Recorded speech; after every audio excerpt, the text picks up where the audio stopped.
Our guest of honor is a world-renowned poet, writer, commentator, activist, and educator who has spurred movements and inspired songs. Born in Knoxville, Tennessee, the younger of two daughters in a close-knit family, she gained an intense appreciation for her African-American heritage from her outspoken grandmother, once explaining, "I come from a long line of storytellers." Her gift of telling stories has melted hearts and informed generations through her searing wit, her wisdom, and her bruising honesty. She is a 7-time NAACP Image Award winner and the first recipient of the Rosa Parks Women of Courage Award. She holds the Langston Hughes Medal for Outstanding Poetry, among many honors. The author of 28 books and Grammy nominee for the Nikki Giovanni Poetry Collection, she is the University Distinguished Professor of English at Virginia Tech in Blacksburg, Virginia. When once asked about her writing, she responded, "A poem has to say something. It has to make some sort of sense, be lyrical, to the point, and still be able to be read by whatever reader is kind enough to pick up the book." Miss Giovanni, I have picked up many of your books, and they have been a great source of inspiration. You have taught me and others the power one has to make a difference in oneself and therefore in the lives of others. Ladies and gentlemen, on this glorious Sunday morning, we welcome a living legend, Miss Nikki Giovanni.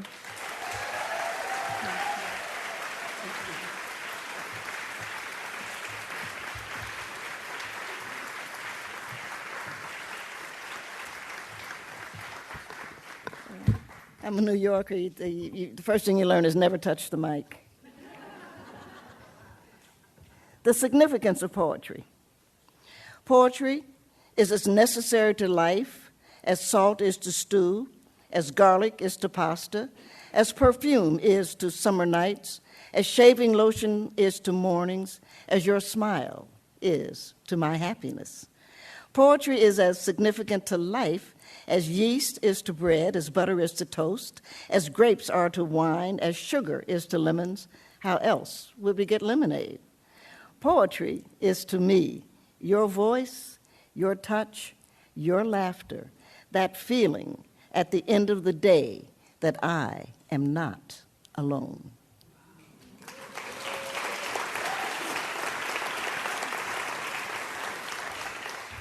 My book is Chasing Utopia.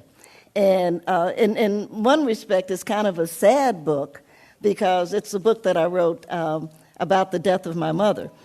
The mourning book about the death of my mother is called Acolytes, and that's another kind of level. But Chasing Utopia was the what I call the embarrassing book. And Mommy died in June, and my sister died in August, and my Aunt Ann died in October. And so it was boom, boom, boom, boom, boom, boom. And I am, you don't know this, but I'm a responsible person. And so when you have, you don't. And when you have that many things that happen, there are things to be done. You know, there's property to be, just crap to be done. And so I did what needed to be done because I'm a responsible person. But after I got it done, I'm a big fan, and for any of us who might be going through anything, I'm a big fan of mourning. And so I did what I was supposed to do, and now I had an opportunity to mourn. I have a dog, and she's very nice. Her name is Alex. And so I started to do that thing that one does at about 11 o'clock in the morning. You have your glass of Chardonnay, and that's the truth. And about 2 o'clock, you move into the red wine, And for those of us who are dog people, the dog is right there with you, like, okay, yeah, we're mourning, Nikki, we're mourning. And then finally one day, Alex is just looking at me like, again? And you absolutely cannot embarrass your dog. And so it was like, okay, you can. It's okay, I'm going to do this. But my mother was a beer drinker, so I said to myself, we now need to resolve this. We need to get a beer. Well, I'll drink a beer for the old girl, And of course, what you don't know is I don't like beer. I cook with it, and so this time of year, of course, the pumpkin ale is out, and so, your pig feet are way better if you're into pig feet, which I am, boiled, not pickled, right? But I don't really drink beer. So I said to myself, if I'm going to drink a beer for Mommy, I really should drink the best beer, because if I'm going to suffer, you know what I'm saying, I want to suffer, beautifully. So I went to my local independent bookstore, and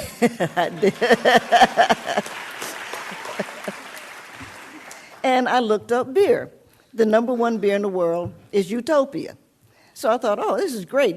Sam Adams beer, they make it every other year. And for those of us who are beer fans, Utopia came out this year.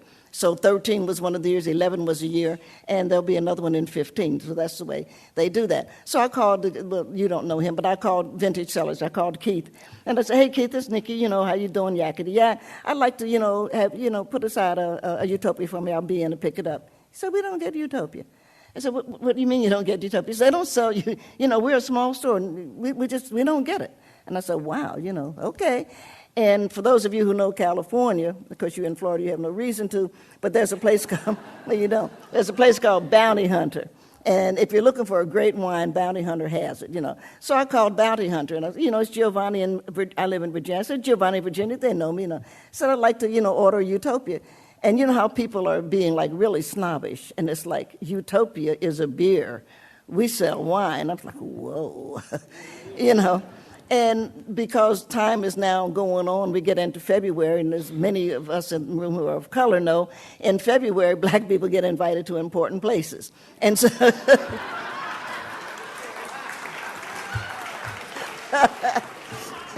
so I'm now, like at the CIA, and I'm like, this is really good. And, well, I pay taxes, what the hell. So I went and did my thing, but I know they have a computer that will be able to handle anything.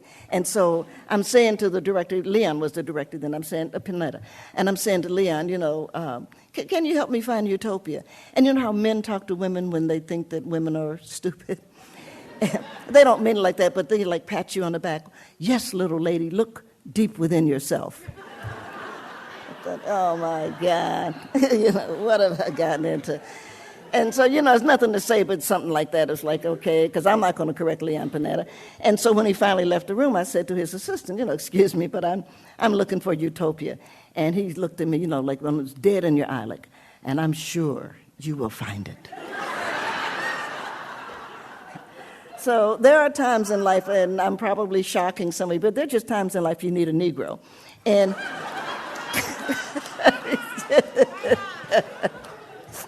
I knew that's what I needed, And I found it. I finally found one. And I said, I'm looking for Utopia. He said, yeah, let me find a safe computer. And he went and he found it. But, of course, where he found it is in Canada. But then he found the link. And he said, it's against the law for me to buy this for you, but this is how you get it. Now, Utopia is $350 a pint. But, yeah, because Utopia is not for everybody. Utopia is for poets and the gods. But it is. So that's how I ended up with the title for the book. And, of course, it is a hybrid. And that there's someone in this room, his name is Will Schwalbe, and Will wrote a wonderful book about his mom. But Will was one of my editors at one point. If Will had done it, it would have said the. Rachel, I said to Rachel, it's the hybrid. She said, it's not the hybrid, Nikki, it's a hybrid. There are other hybrids. I said, but there aren't other hybrids chasing Utopia. They always asking at the Miami Book Fair and places like this, what advice you give people. You're mature, I'm an old woman at this point. And the young writers say, what advice? When you lose the fight, lose graciously. That's my advice, a hybrid, because there's no point in fighting with Rachel about it. But it should be the. But it isn't. And what we ended up with what I ended up doing with this book was, one, I started with that poem. I look at poetry a lot because poetry is significant, but I'm not a fan that, you're going to die if you don't get your, daily dose of poetry. And people keep trying to make poetry be a pop art, and we're not a pop art. I had an argument recently with some mathematicians, actually, and they were like, how you talk to mathematicians, because they're logical and they think they know everything. But nothing worth knowing is logical. The only things worth knowing are emotional. And we know that. I mean, everybody knows that. So if the poets hadn't contemplated the heavens, we would have no astronomy. And if we hadn't had the poets to contemplate what does it mean to move one body from one space to another, what is the energy that it takes? Because it is an energy, it's a calorie. You can't find a calorie, you can only feel it. And for those of us who have too many more, we carry them around. That's true. And so people are always trying to make you do something that you can't do. Poetry is not for everything and everybody. But when we need something, it's poetry that we turn to, whether it's tragedy, because we turned to 91101, America turned to poetry because we had a tragedy. We didn't know what to do with it. If we get married, which people do, what do? They read a poem because they're vowing to take care of each other. I'm a fan, and I have to say this, and I hope that I offend no one, but I'm a real fan of the divorce party because I am, because we have this poetry and this food, and we dress up, and we get married. Well, that's silly. Nobody, I don't know where you come from, but where I come from, marriages are handicapped. So, well, they are. You know, the ladies in the beauty parlor, John and Josephine getting married, they ain't going to last. And they know it, everybody knows it. And so they give John and Josephine cheap gifts because they don't want to be in debt paying for something when the marriage is over. I think what we should do with things like that, just send out a little note. John and Josephine are one. The ladies in the beauty parlor say, John and Josephine are one. Ain't that nice? Now, when John and Josephine break up, which the nature of things they might, or they do, they get to have the divorce party. Now they get to find the perfect poem that explained what we were to each other. They read that. Their friends come. Everybody's dressed up. The women in the beauty parlor know that the marriage didn't last, but the divorce probably will. So they don't mind going into debt. They say, well, you know, John ain't going to be there, so Josephine needs a riding more. You see what I'm saying?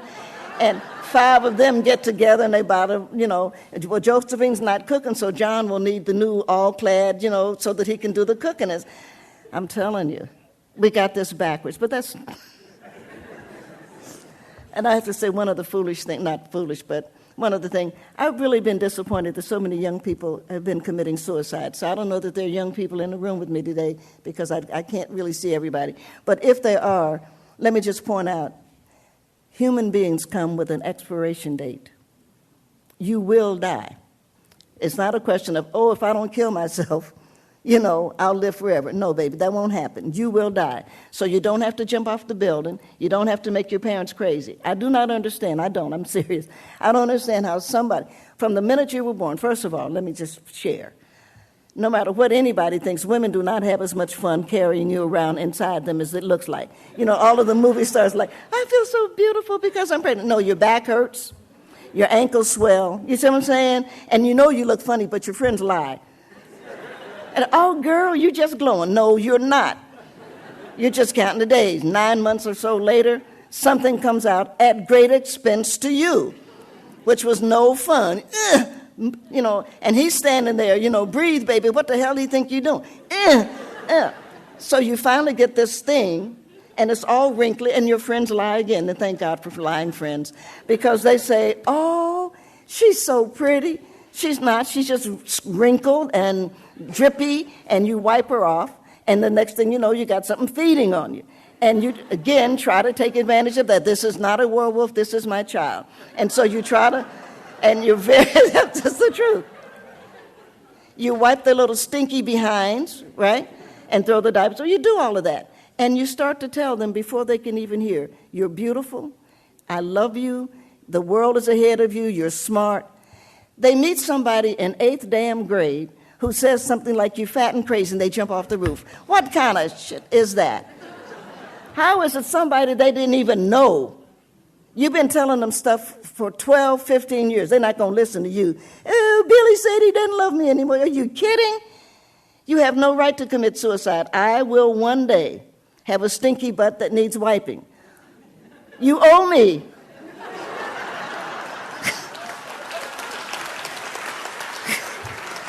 That's the truth. You have to be responsible about these things. You just can't be going up, I'm going to kill myself. You're going to die one day, but not before I get my measure back. And I think that's very important. I wrote a poem. This is why they don't let me hear it. I wrote a poem. Because I just thought it needs to be mentioned. Poets shouldn't commit suicide. That would leave the world to those without imaginations or hearts. That would bequeath to the world a mangled syntax and no love of champagne. Poets must live in misery and ecstasy to sing a joyful song with kitty dads. Poets should be ashamed to die before they kiss the sun. That's the truth. I am 70 and I highly recommend it. I do. 70 is so nice. You know, you just don't think the same way that you did at 40. Thank you. Whoever, thank you. No, 70 is a great age. And of course, somebody said to me 70 is the new 50. I hope not. I hope 70 is the new 70. But one of the things, and this is going to be my last point here, but one of the things that I really enjoy is like I'm always falling in love. It's just so good for you. And if you're not in love, you should be. You have to remember a couple of things about being in love. One, it does not require reciprocation. Everybody thinks if you fall in love, somebody ought to fall in love with you. That can complicate things. It can. Well, at 70, everybody you know is married. So already that's a problem with his wife or something. You know, she's like, ooh, you in love with my husband. But if she knows that, you know, you just enjoy the being in love and you're not really looking for a whole lot, and certainly not for a long time, don't you think we need a modern idea? Well, I shouldn't do this. That's why they won't let me come back. I must thank Mitch Kaplan, and I must thank the Miami Book Fair, by the way. I think that I was at the first Miami Book Fair 30 years ago, so it's such a pleasure to be here. But I wanted to share this poem because I think falling in love is important. And I think people miss something. And even young people miss something because they're not thinking, oh, it's fun to be in love. They're thinking, and where does this lead? 90% of the time, no damn place. So enjoy. It's true. So enjoy it's a good ride. You know, you don't always have to have a destination. You know what I'm saying? So I wrote a poem called Still Life with Apron. It's a little old lady poem. I would like to see you cooking. I would like for you to cook for me. I would like to see you decide upon a menu. Go to the market and pick out the fruit, the vegetables, the fish. I would like to see you smell the fish, test the flesh for firmness and freshness. I would like to watch you in the bakery by the dinner rolls, deciding rolls or crusty bread. I would like to watch you run back to get the goat butter. I would like to be sitting in a corner and you, intent upon your meal, not noticing me when you go to the wine store. I would watch you wrestle with red or white. White, of course, because it's fish, but red is seductive. Whoever fell in love over a glass of white wine? I, uncharacteristically on time, would like you to greet me in a butcher's apron. I would like to watch you greet me only in an apron. You would ask me to undress for you. Before I sit down at the beautiful table, before you hand me my glass, you would ask me to undress. I would like to watch you watch me undressing for you. I would like to watch the movement inside the apron as I undress for you. I would like to watch you walk, stroll to your closet, where you bring out your old buffalo plaid dressing gown, your pilly, much-washed dressing gown that smells like you, after you brush your teeth, after you shower, after you comb your hair. I would like to embrace your odor, your essence, as we sit down to eat. I would like for you to cook for me. I would like that very much.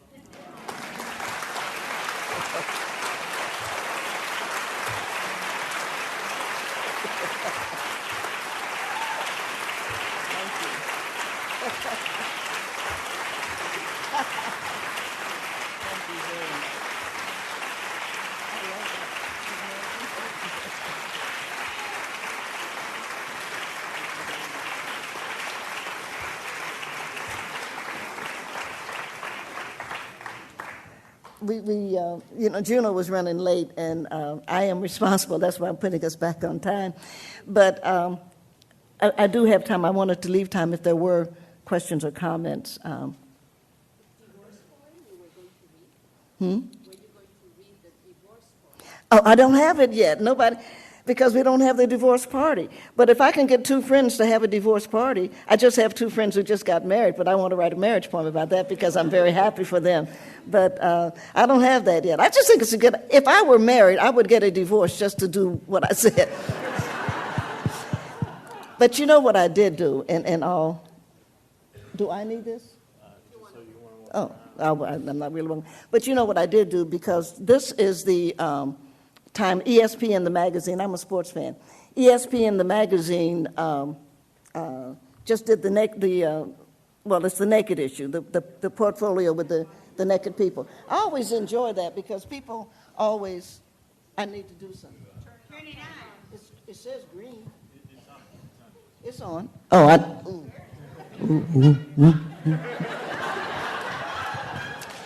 ESPN, the magazine, just did the naked issue. And of course, we are Americans, so we really are excited about the human body. I'm not. I'm a fan, you have to have one. But I'm not into it that way, And so I just wrote them. I don't know if I'll get an answer back because I've never written ESPN, the magazine. But I think they should do the writer and poets issues. I think that they should show us naked at our computer or in our... Yeah, because we're mental athletes, right? And we're always praising the body, but it's not the body. It's what's informing the mind, which is the mind. So I wrote, they're in Bristol, Connecticut, and I wrote them in Bristol, Connecticut. If I wrote Starbucks, I know I get an answer back. And ESPN is a big, so I should get a Dear Nikki. We're not doing any naked poets, but I think they should. Don't you think it'd be fun? It's not like you're going to see any, but you get tired of people acting like everybody's body ought to be, 16-inch biceps. And, I think that, I'm not in great shape, but I look all right. And I just think that we should do these things. I really do.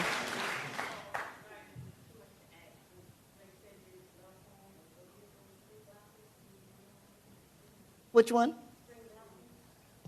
In this book? Oh, what page?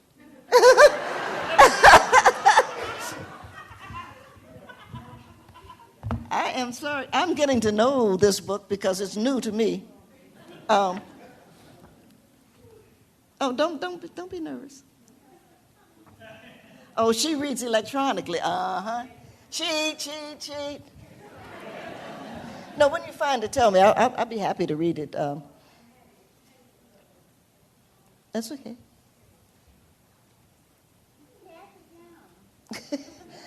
No, she'll find it. Yeah.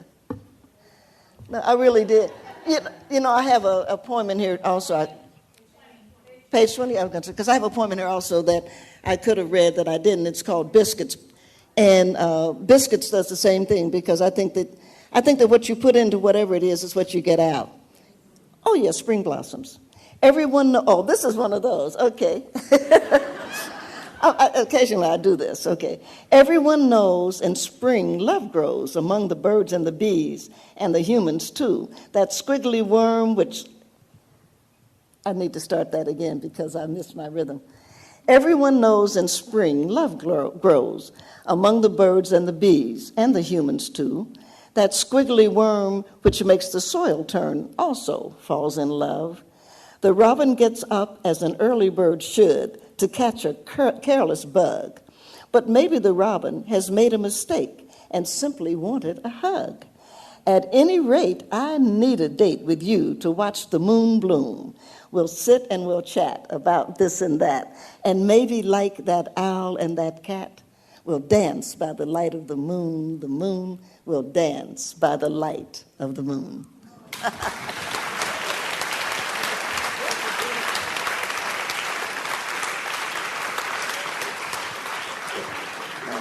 I had more fun writing this book probably than in terms of just sheer fun. Do you ever record audio recordings of the readings of your poetry? If not, I'm sure what you will. Oh, thank you. I do, and one of the sad days of my life, and I try to be brave, I was nominated for a Grammy, and I went to L.A. I got to say, I looked good. I spent the day, I mean, it was wonderful. And I was one of 5. And you know you're not going to win, but you really wish you would. And my mother had embraced me. She said, "Baby, I'm so proud of you." And she had a Grammy party, and Al Franken won. And Al didn't need the damn Grammy. He's senator. And I was nice, and I went to the parties, and people said, "I'm sorry you didn't win." I said, "Oh, it's okay. I'm so happy to be one of 5. And I got on the plane going back to Atlanta because, as you know, if you died and went to hell, there'd be a stopover in Atlanta.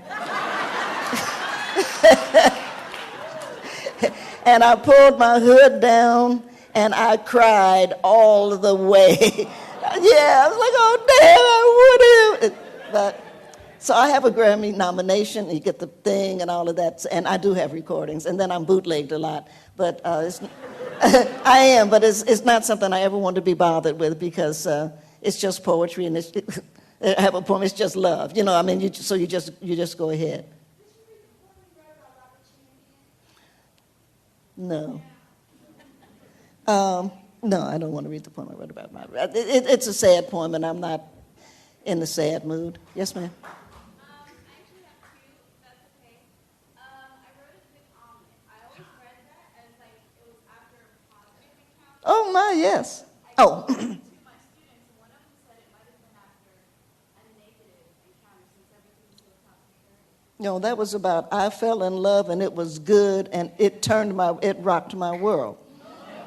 And so I wrote a hot omelet and drove a poem. I mean, it was the world turned up after loving you. No, your student was having a bad day.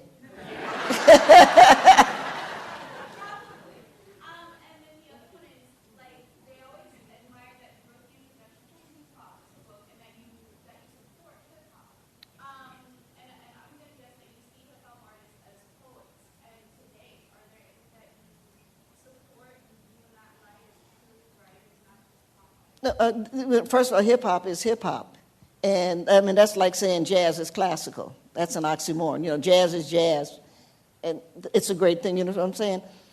There could be an argument made historically, and I know that there are a couple of critics in this room with us today, that what people like me, but most specifically what I did with my first recording, which won the Natra Award, called Truth is on Its Way, is kind of like a part of the birth of hip-hop. So hip-hop in many respects is like, I didn't birth it, but I kind of mothered it in. Okay, so there's no way that I'm never going to be not in favor. I mean, but what they do is their own thing. And they don't need people like me to say what they are, because what they are is what they are, and they're great. I think they're great kids, and I know people get upset. People got upset with 50 Cent and some of the other things. I don't know a lot of the people now. I mean, right now, if I was taking a test on Jeopardy, I would lose it, because I don't know who's number one. I don't go much beyond Jay-Z and Puffy, and I know they have to be old. Sean, they have to be, old news by now. I mean, I'm sure that there are some other kids out there. But my music doesn't go. I was laughing. I have a shuffle, and my shuffle takes me to California, so it's about 5 hours worth of music there. But my shuffle is everything from Kathleen Battle to Tupac to Clifford Brown to John Coltrane. It's very eclectic. But it all stops somewhere in the early 70s. I'm just not much beyond that. I think Whitney Houston snuck in because, Whitney's just got such a great voice. And so I do have her thing with the Atlanta Gospel Choir and Shirley Caesar, because I like, the thing that what is that movie they did? The Preacher's Wife. And I have that part of the soundtrack. But that's it for me. So I don't go much beyond that. And I don't try to, because I'm just me. And I think people always want to judge something. And I don't want to judge it. I just want to enjoy it, And I mean no disrespect about that poem either. But I just want to be what I am, a quintessential existentialist. And I am definitely always in that moment. And the reason that I continue to contemplate the death of my mother is that it has taken me to a moment that is not structured as now. Because if I could deal with my mother's death as now, I would be beyond it, because it has now been 5 years. And it stays with me as, so philosophically, I have to contemplate it. I have reached to the point that I contemplate her death with joy.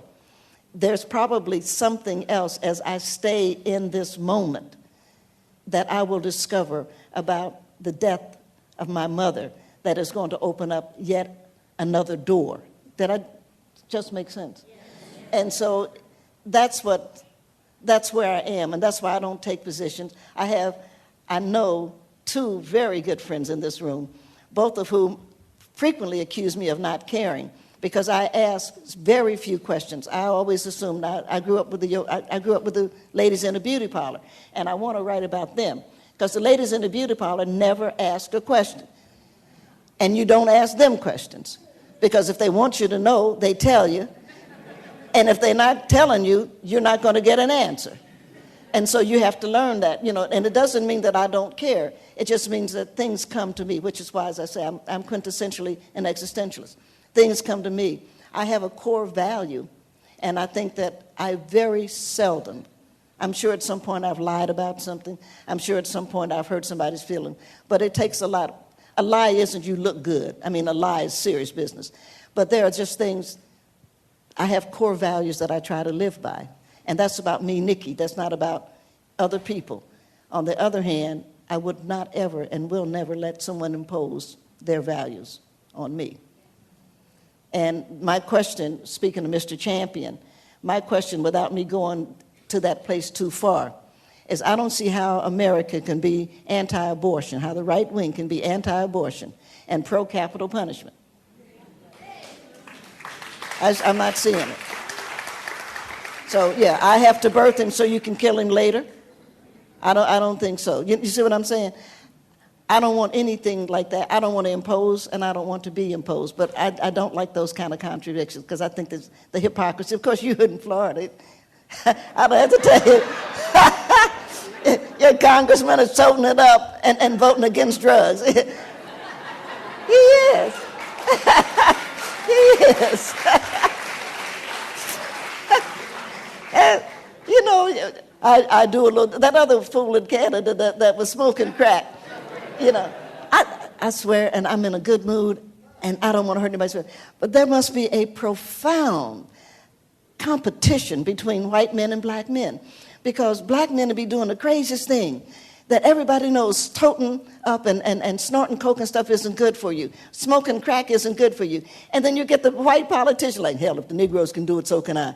And so, is that crazy? Black men ought to go to bed every night saying, I am somebody. Because it's true. It's true. Why would any white politician in his mind smoke crack? Why would anybody smoke crack? And somewhere he's saying, well, if the Negroes can do it, so can I. I love it. Oh, God, it's so lovely being colored. And it is. I think we're wonderful. So I just get the biggest kick out of crap. We are. Nikki, I hosted a morning jazz show here in Miami, and I just want to say it's such a pleasure to see you and hear you, and that I saw you at Temple University in the late early 70s with Phil Scott Heron. Oh, sure. Mm-hmm. And I go back all the way, so it's a pleasure to see you. Thank you. No, jazz is so, well, jazz is a metaphor, so jazz is everything.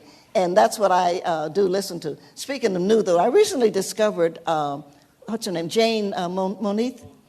Oh, my. Save Your Love for Me. And it's like, okay, that's like I'm going to put a sign on my car, will you love me? And just play that record. And that girl has a voice, doesn't she? Oh, my. And so it's really, I don't know if you would consider Jane, but she is. Yeah, she's jazz. Yeah, I was going to say, yeah. So, yeah, jazz is so important. Well, where would we be without music? Because we couldn't talk to each other. We in this room, there are probably 5 or 6 different languages going on in this room. I'm speaking, of course, in English. But, no, but there are so many, and Actually, the one language that we would all have in common with everybody else, that's my point, is music. Because we can start to hum a tune, and I think about, I had the pleasure several years ago now of being invited to speak at NASA, at the National Science. And to me, it was great because what I wanted to say to them, and it was a room a little bit, about 600 people, a little bit smaller, a little bit larger than this, and to speak to the scientists, and what I wanted to say to them was, in order to go into space, and I've said it to America, I've written about it, in order for the world, for planet Earth to do space, we have to understand Middle Passage. And what brought us through Middle Passage, of course, because we had so many people that did not have language in common. And everybody considers that odd, though if I went and colonized, if I had a ship and I went and colonized the British and the Portuguese and the French and the Germans, just grabbed them and threw them under a boat, they wouldn't be able to talk to each other either. So it's not unusual that we come down West Africa and we have various languages. But what we all would have in common, and I do credit black women because I'm just a big fan of black women, but I am. But was that mold, that and you can hear it, when you think about Middle Passage, that the only thing that's going to bring those people across this unknown and this hostility, this abuse, is going to be a song. There has to be a song in our hearts.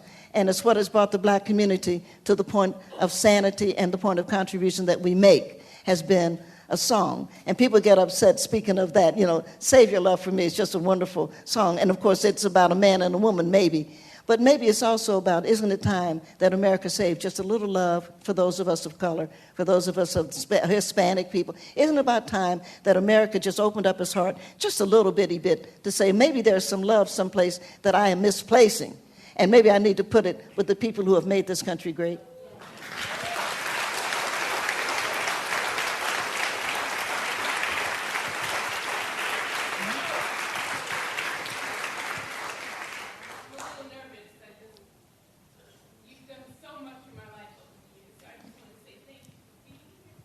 Oh, thank you. So in the dark times, when you lose someone you love or care about, I go to your work, I go to the work of Alice Walker, I go to the work of Evan Johnson, I'm actually sitting next to me. Yeah, I was going to say, interesting. But where's that place for you of peace? Whose work do you go to in those public times, like in your time as well? I'm giving bad answers to the left side of the room right now. I'm going to apologize, but that would be incredibly private. I'm a student from Mass Academy, and we had to come for an extra credit.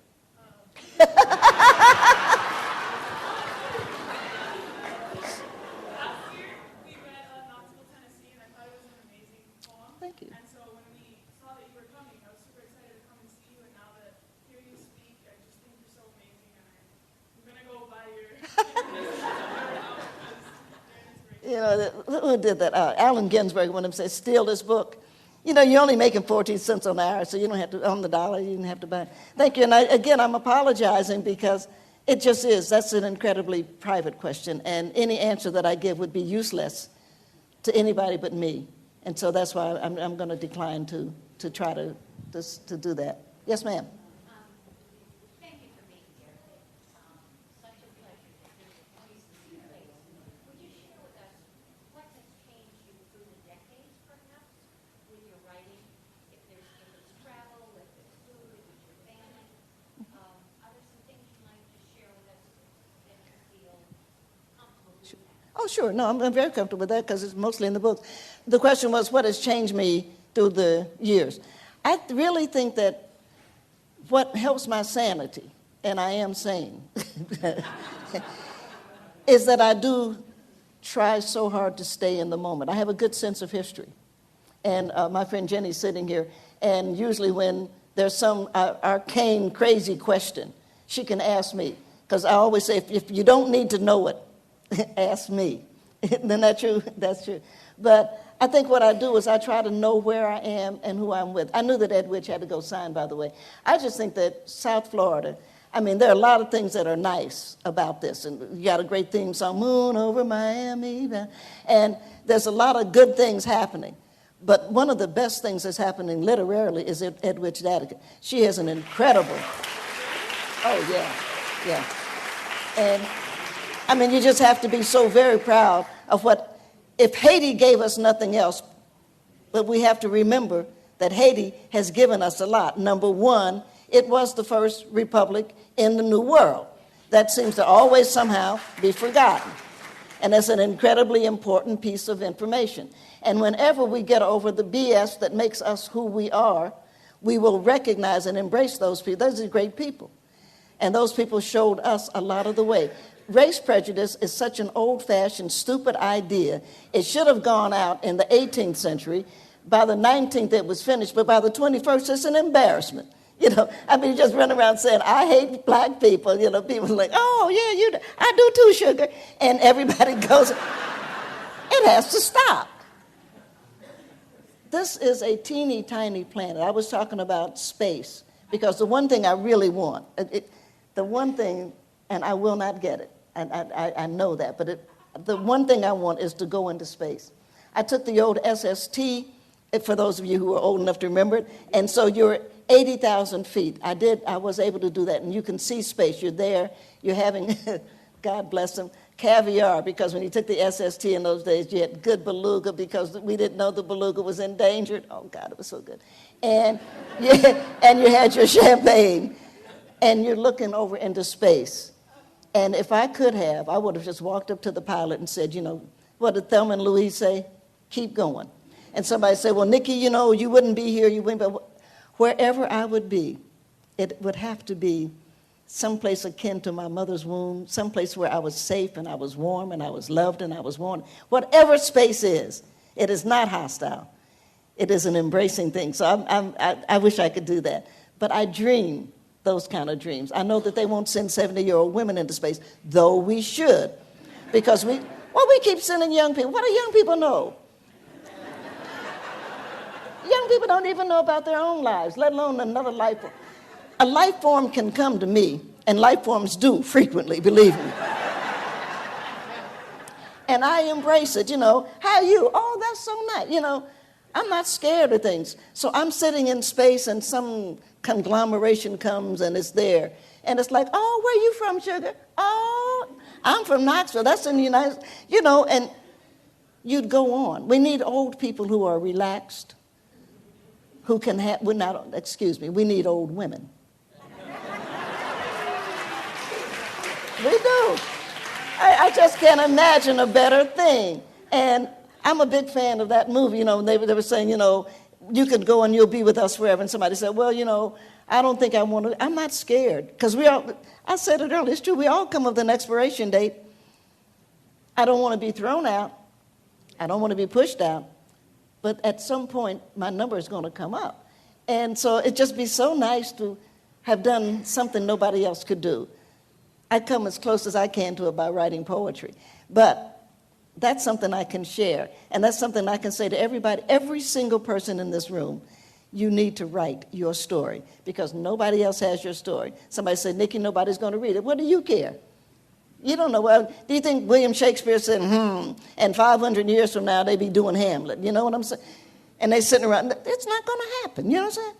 You have to do your story, and you have to let somebody else know that at some point we walked these sands. My footprints were there. My DNA is there. You have a story to tell, and you tell it with love, and if we can get those seeds planted, maybe something else is going to come up, maybe something wonderful. So I just want to always encourage people to write because how else do we communicate? And I do a thing, and this is the last thing I'll share. I do a thing with my students because some of them are here, with my former student, Kwame Alexander, who goes to Africa now, and he does a Ghanaian literacy program. And I said to Kwame, because it's true, he said, you know, Nikki, I need you to come and do. And I said, yeah, but, you know, I can do a literacy program. I do. I speak English. But there are a lot of different literacies. There are people that can do trails. I couldn't do a trail. You know, you could bring a damn dinosaur in here, and I wouldn't have any way of knowing which way it was going. There are people that can look at trails and say, this came by at this time. There are gypsies who can look at your hand and say, this is your lifeline. I think it's fascinating. There are people that can look at your face and tell you there are lots of literacies. And if I could do anything for the country in which I was born and where I live, I would teach us to respect other literacies, to understand that there are other ways of talking. I would. I really would. So I want to thank you all for sharing Miami Book Fair with me. I do. I love books and books. I'm looking forward to coming back because I'm not getting to the aquarium this time, and I'm not getting any good food. And I'm not because I have to leave, but Miami has incredible food, and so I'm looking forward to coming back. And I want to thank all of you for sharing with me this morning.